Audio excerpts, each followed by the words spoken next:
चीन एक बार फिर से ताइवान को धमकाने की मुद्रा में है। उसकी ताज़ा बौखलाहट ताइवानी उपराष्ट्रपति विलियम लाई को लेकर बढ़ी है। अपनी पराग्वे यात्रा के दौरान लाई ने अमेरिका में भी कुछ समय के लिए पड़ाव डाला और इससे चीन चिढ़ गया। लाई ताइवान में अगले राष्ट्रपति के प्रमुख दावेदार के रूप में उभरे हैं। चीनी सेना ने लाई के अमेरिकी दौरे को ताइवान की स्वतंत्रता के समर्थकों द्वारा विदेशी सहायता मांगना करार देते हुए इस पर कड़ी कार्रवाई की चेतावनी दी है। चीनी सेना ने युद्ध की तैयारियों से जुड़ी धमकियां भी दी हैं। ताइवान की सीमा के इर्द गिर्द चीन की ओर से सैन्य गतिविधियां चलाना बहुत आम बात है। वन चाइना पॉलिसी के अंतर्गत चीन ताइवान को अपना अभिन्न अंग मानता है, जबकि वास्तविकता यही है कि 1949 से ताइवान स्वतंत्र रूप से शासित रहा है। इसके बावजूद चीन अपनी आदत से बाज नहीं आता और ताइवान के आसपास सामरिक चढ़ाई की मुद्रा में रहता है और उसके समर्थन में सुर मिलाने वाले देशों को भी धमकाता रहता है। चीन और ताइवान के रिश्तों की तस्वीर बड़ी जटिल और बहुआयामी प्रकृति की है, जिसमें राजनीतिक, ऐतिहासिक एवं सांस्कृतिक पहलू भी जुड़े हैं। छिटपुट सैन्य गतिविधियां तो इस टकराव में एक उदाहरण मात्र हैं, लेकिन दोनों के बीच यह भू राजनीतिक टकराव बहुत लंबे समय से चला आ रहा है। ताइवान पर नियंत्रण की चीन की चाह के पीछे कई कारण है। सबसे बड़ा पहलू तो रणनीतिक महत्व का है। चीन का मानना है कि ताइवान पर कब्जे के साथ वह अमेरिका की द्वीप श्रृंखला रणनीति को निष्प्रभावी कर देगा, क्योंकि ताइवान चीन और पश्चिमी प्रशांत महासागर के बीच एक दीवार का काम करता है।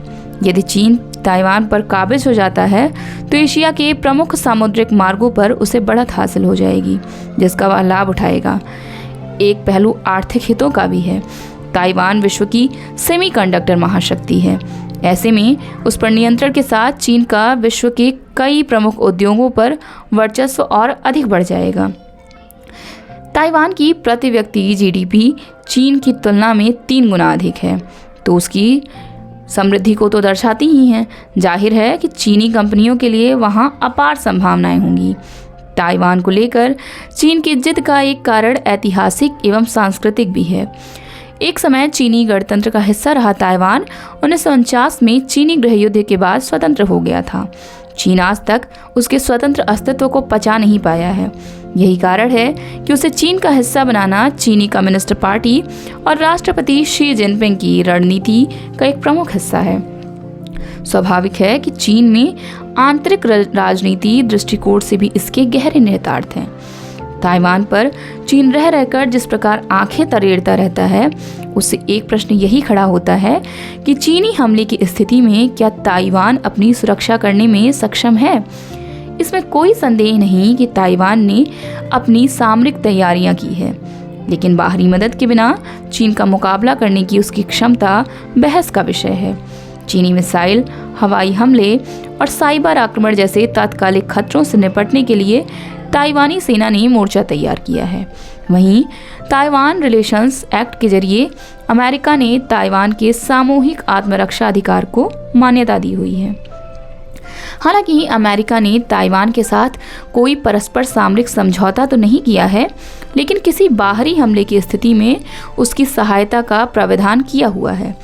अमेरिकी अधिकारियों ने अपने कुछ हालिया बयानों में भी ताइवान की रक्षा को लेकर सामूहिक हितों को ध्वनित किया है। ताइवान पर किसी हमले की स्थिति में भारत को भी विशेष रूप से चौकस रहना होगा और एक व्यापक रणनीति तैयार करनी होगी। विशेष रूप से दक्षिण एशिया में चीन के बढ़ते हुए दखल को देखते हुए भौगोलिक एवं सामुद्रिक दोनों स्तरों पर निगाह रखना जरूरी होगा। इसके साथ ही कूटनीतिक मोर्चे पर भारत प्रमुख देशों के साथ मिलकर शांति एवं स्थिरता के लिए प्रयास करे, ताकि किसी एक तरफा चीनी आक्रामकता की आशंका को कमजोर किया जा सके। भारत के लिए यह भी आवश्यक होगा कि वह ताइवान पर चीनी हमले की स्थिति में आर्थिक मोर्चे पर उभरने वाले परिदृश्य से निपटने की तैयारी करे। ताइवान वैश्विक सेमीकंडक्टर आपूर्ति श्रृंखला का प्रमुख खिलाड़ी है। खासतौर से उन्नत किस्म की चिप निर्माण का महारथी है।